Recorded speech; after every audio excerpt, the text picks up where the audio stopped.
বিসমিল্লাহিররহমানিররহিম।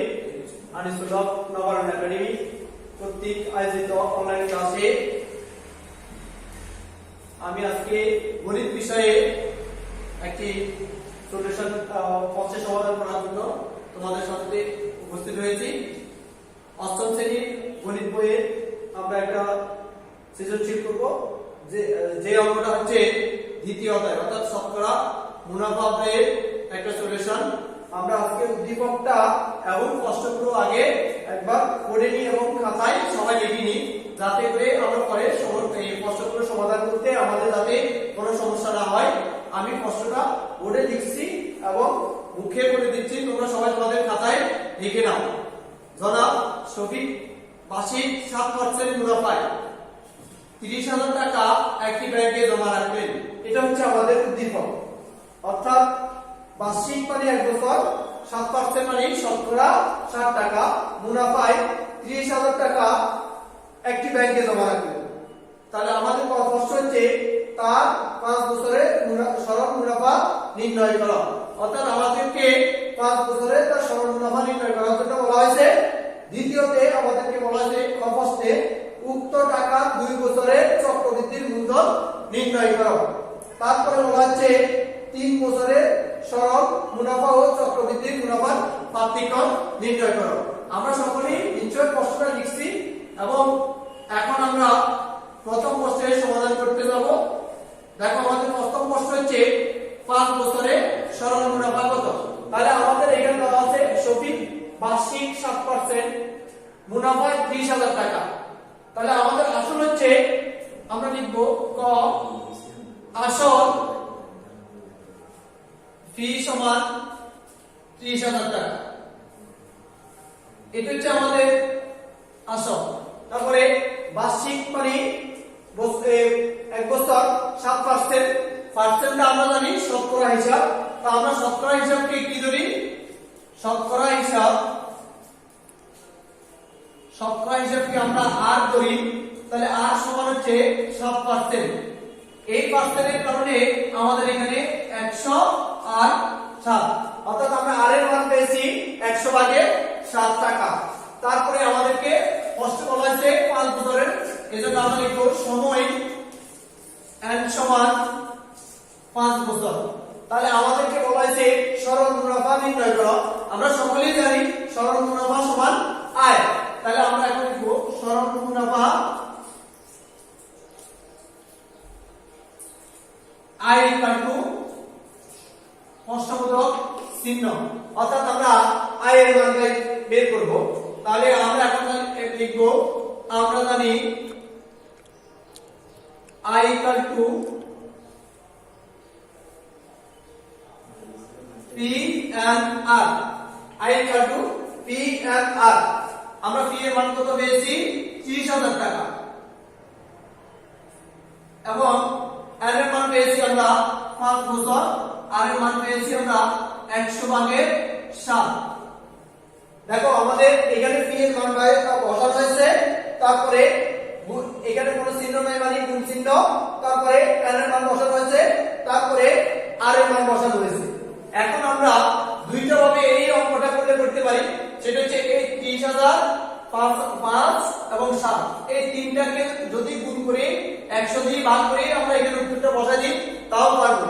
আর যদি আমরা সেটা না করি, এই দুইটা শূন্য এবং এখান থেকে দুইটা শূন্য বাদ দিয়ে বাকি সংখ্যাগুলো গুণ করে বসাবো, তাও আমরা করতে পারবো।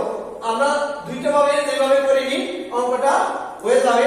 তাহলে আমরা দুইটা শূন্য এখানে বাদ দিয়ে দিই, এখানে আমরা দুইটা শূন্য বাদ দিয়ে দিছি। বাকি আমাদের এখানে আছে 300 টাকা এবং 5, 7। তাহলে আমরা এই অঙ্কটা পাশে গুণ করে দেখতে পারি 300 আর এখানে 5 7 35, অর্থাৎ আমরা 35 দিয়ে গুণ করে দেখব। সেটা হচ্ছে 0, তারপরে 5 0 0 3 5 15 1 और 5। আমরা যদি ক্রস দিই তাও দিতে পারবো, আর যদি বলি আমরা একটা শূন্য দিব তাও দিতে পারি। তারপরে 3 0 0 3 0 0, তার 3 3 9। তাহলে আমরা যোগ করে পেলাম 10,500 টাকা, অর্থাৎ 10,500 টাকা আমাদের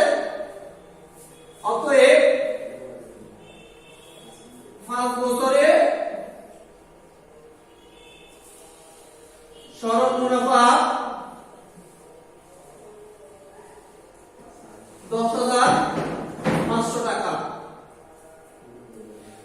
এই যে আমাদের প্রথম অঙ্কের সমাধান। নিশ্চয় সবাই আরেকটা অংশটা দেখে নিতে পারো এবং অঙ্কটা বুঝে আয়ত্ত করে নিতে পারো। এটা আমরা লাভ করলাম কিভাবে আমরা অঙ্কটা উত্তরটা পেলাম। তারপরে আসো আমরা এই অঙ্কটা সবাই নিশ্চয় হয়েছে।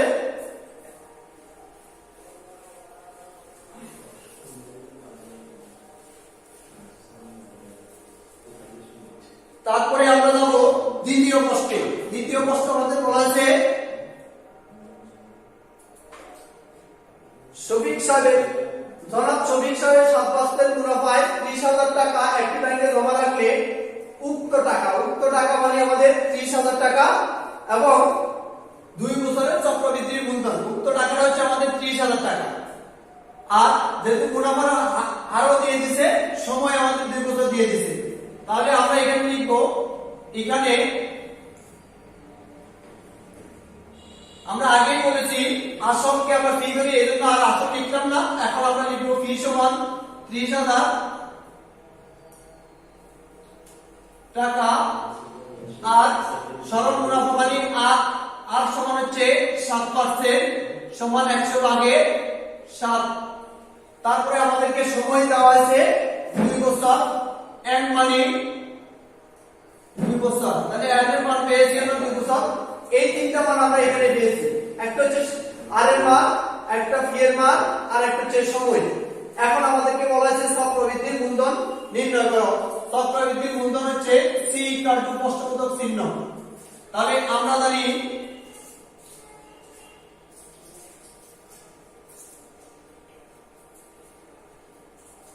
c = p * 1 + r whole n। এটা হচ্ছে আমাদের চক্রবৃদ্ধি মূলধনের সূত্র। তাহলে আমরা সেখানে p এর মান লিখব। আমরা p এর মান পেয়েছি 30,000, তাহলে আমরা 30,000 লিখব। তারপরে ব্র্যাকেট এই 1টাকে যেহেতু আমরা অঙ্কটা বাংলায় লিখতেছি তাহলে একটা, আর r এর মানটা পেয়েছি আমরা 100 ভাগের 7, n এর মানটা আমরা পেয়েছি 2 বছর। এইগুলো হচ্ছে আমাদের মান। p এর মান 30,000, এক আমরা সংখ্যায় বাংলায় লিখেছি, যোগের যোগ, r এর মানটা আমরা পেয়েছি 100 ভাগের 7, উপরে n আছে, এর n এর মান হচ্ছে 2, আমরা 2 দিয়েছি। তারপরে 30,000, এখানে আমরা ভগ্নাংশে যোগ করব। তাহলে 100 কে 1 কে গুণ করলে 100 কে 100 যোগ 7 উপরে 2, তারপরে হচ্ছে 30,000, এখানে আমরা পেয়েছি 100 ভাগে 107 উপরে 2। যদি আমি এই অঙ্কটাকে ভাগ করে দেখি, পরের অংশে যদি করি আমরা 30,000,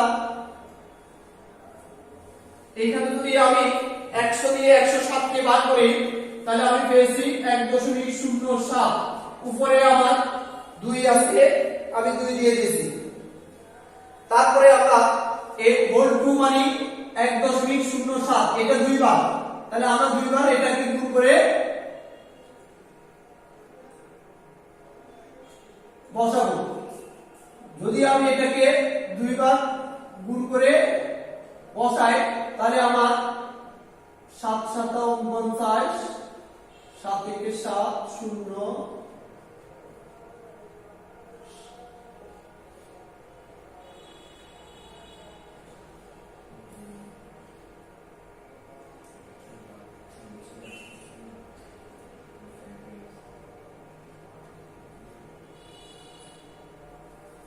এর আমার 1.07 হোল 2 মানে 2 বার, আমি 2 বার গুণ করেছি। যেহেতু আমরা দশমিকটা একদম সবার শেষে আমি বসাচ্ছি, দশমিকের পরে 1 ঘর 2 ঘর, এখানে 1 ঘর 2 ঘর, মোট হচ্ছে 1 2 3 4। আমরা যখন সংখ্যাটা যোগ করে বসালাম তাহলে আমাদের দশমিকের পরে 1 2 3 4, আমরা ডান দিক থেকে সংখ্যার ঘরগুলো বুঝতে দিব। এর আমাদের এখানে গুণ, তাহলে আমি এখানে গুণ করে পেলাম 1.1049, অর্থাৎ 1.1049 1,4,4,9। এটা হচ্ছে আমি এই 1.07 কে দুইবার গুণ করার পর। এখন হচ্ছে আমার যেহেতু অঙ্কটা একটু বড়, তাহলে আমরা এটাকে ক্যালকুলেটর ব্যবহার করে সবাই করে নিতে পারি। 30,000 গুণ 1.849। এটাকে যদি আমরা গুণ করি, অর্থাৎ এই 30,000 কে এই সংখ্যাটা দিয়ে গুণ করলে আমাদের হইতেছে 34,347 টাকা।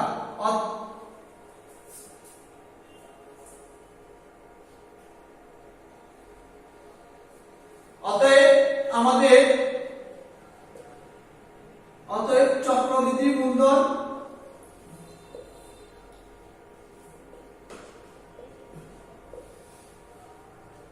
$34,347 টাকা।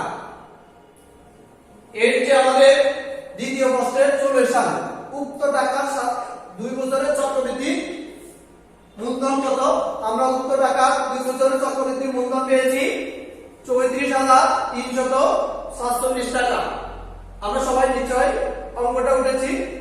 এখন আমরা ঘ নাম্বার প্রশ্নের সমাধান করব।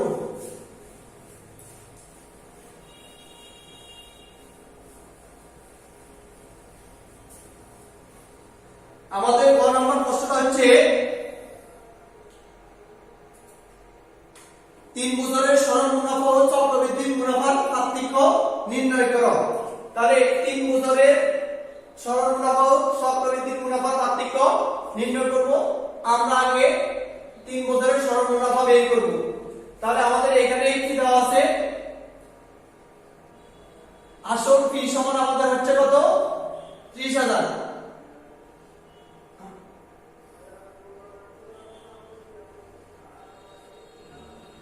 তারপরে মুনাফার হার R = 7% সমান 100/7। তারপরে সময় N = 3 বছর।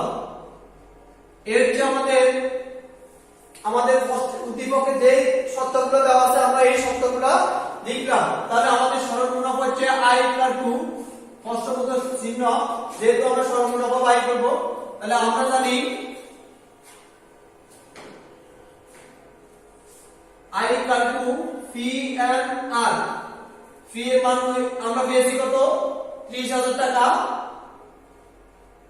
গুণ R এর মান আমরা পেয়েছি 3,000 টাকা, আর R এর মান পেয়েছি আমরা 100/7। আমরা কি করছি? ফি এর মান পেয়েছি 30,000, লিখলাম 30,000। R এর মান আমরা পেয়েছি 3 বছর, লিখলাম 3 বছর। তারপরে R এর মান পেয়েছি আমরা 100/7। এখন আমরা যদি ইচ্ছে করি এই 30,000, 3 এবং 7 এই তিনটাকে গুণ করে তারপরে 100 দিয়ে ভাগ করে আমরা রেজাল্টটা বাই করতে পারি। নতুবা আমরা যদি সংখ্যাটাকে এই একটা শূন্য, এই একটা শূন্য এইভাবে করে বাকি আমাদের এখানে আছে 300, এখানে আছে 3 এবং 7, এই সংখ্যাটাকে আমরা গুণ করে বের করতে পারি 300 আর 3 দিয়ে 7 দিয়ে গুণ করলে 3 × 7 = 21। তাহলে আমাদের বাইরে হচ্ছে 1 এর 0 0, 1 এর 0 0, 3 1 এর 3, তারপরে আবার করব 2 এর 0 0, 2 এর 0 0, 3 2 6, অর্থাৎ 6,300 টাকা। আমরা সরল মুনাফা পেয়েছি 6,300 টাকা। এটা আমরা সরল মুনাফা পেয়েছি। এখন হচ্ছে যে চক্রবৃদ্ধি মুনাফার পার্থক্য বের করতে হবে। আমরা গতে একটা সমাধান বের করছি চক্রবৃদ্ধির মূলধন। সেহেতু আমরা চক্রবৃদ্ধির মূলধন আমরা সেখানে 2 বছরে বের করছি। এখন আমরা চক্রবৃদ্ধির মূলধন আবার বের করব। আবার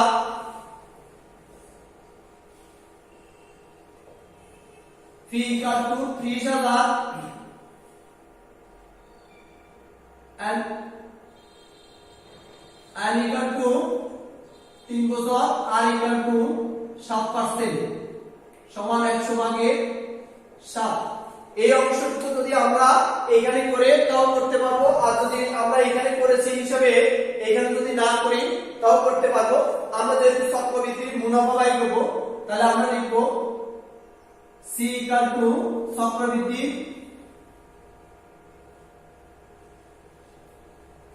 মুনাফা মুনাফা P into 1 plus R whole R minus P। এটা হচ্ছে চক্রবৃদ্ধির মুনাফার সূত্র। তাহলে চক্রবৃদ্ধির মুনাফার সূত্র হলে আমরা P এর মান পেয়েছি 30,000, এখানে লিখব 30,000 গুণ 1, R এর মান পেয়েছি আমরা 100 ভাগে 7, উপরে আমরা পেয়েছি R এর মান 3, তাহলে 3, P এর মান 30,000। তারপরে আমরা আবার লিখব এখানে 30,000 গুণ, এখানে আমরা ভগ্নাংশে যোগ করব 1। এখানে আমাদের মনে মনে একটা 1 আছে, 1 এবং 100 এর লসাগু 100। আমরা ভগ্নাংশে যোগ করার সময় বলি হদ্দি ভাগ লব্দি গুণ। তাহলে আমাদের এখানে আছে 1, 1 যদি 100 কে ভাগ করি তাহলে আমরা পেয়েছি 100 কে 1 দিয়ে গুণ করি, তাহলে আমরা পেয়েছি 100 কে 100 যোগ 7, উপরে পেয়েছি 3, আর P এর মান 30,000 আমরা আবার লিখলাম। তাহলে আমাদের এখানে 30,000, তারপরে এখানে পেয়েছি আমরা 100 ভাগের 107, উপরে 3 বিয়োগ 100, 30,000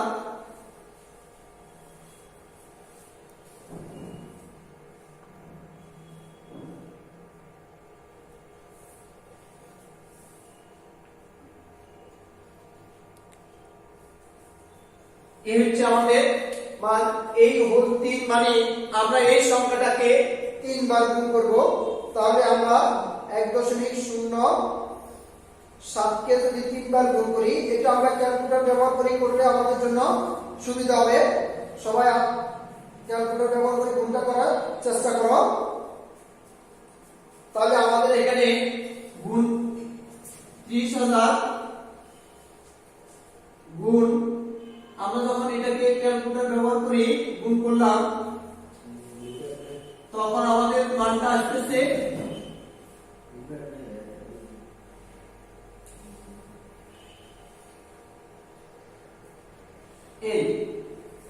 এই মানটা আমরা এখানে পেয়েছি। তারপরে এটাকে যখন আমরা এই 30,000 দিয়ে গুণ করব, তখন আমাদের মানটা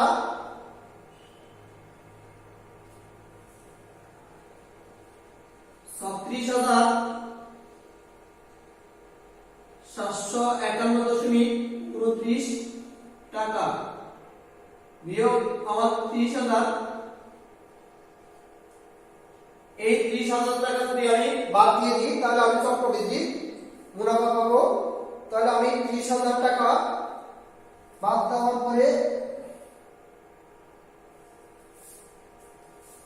আমার এখানে হচ্ছে 36,751.29 বিয়োগ 30,000, আমার আর থাকছে 67,551.29। তার মানে আমি এইখানে চক্রবৃদ্ধির মুনাফা পেয়েছি 6,751.29 টাকা। তারপরে আমাদেরকে যেহেতু বলা হয়েছে সরল মুনাফা ও চক্রবৃদ্ধির মুনাফার পার্থক্য বের করার জন্য, আমরা সরল মুনাফা পেয়েছি 6,300 টাকা, চক্রবৃদ্ধির মুনাফা পেয়েছি 6,751.29 টাকা। এখন আমরা দুইটা যেহেতু পেয়ে গেছি, তাহলে আমরা পার্থক্যটা লিখব। সরল মুনাফা ও চক্রবৃদ্ধির মুনাফার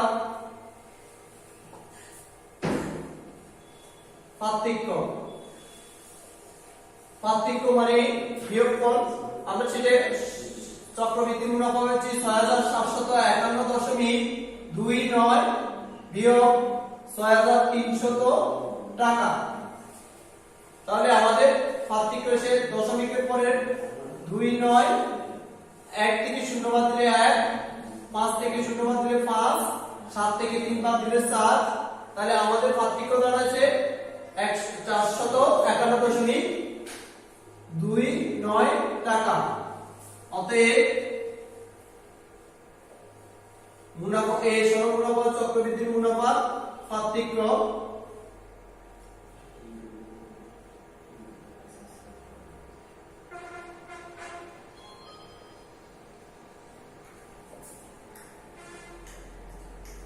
পার্থক্য 451.25 টাকা। আশা করি সবাই অঙ্কটা বুঝতে পেরেছো। ধন্যবাদ। আজকে এই পর্যন্তই।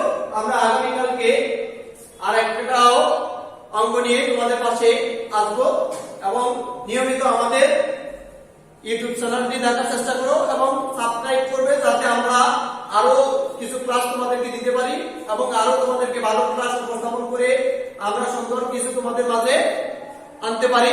তোমরা সবাই আমাদের ক্লাসগুলো দেখো এবং সবাই ক্লাসগুলো থেকে সুবিধা ভোগ করো, এই প্রত্যাশায় এখানে আজকে শেষ করলাম। আল্লাহ হাফেজ।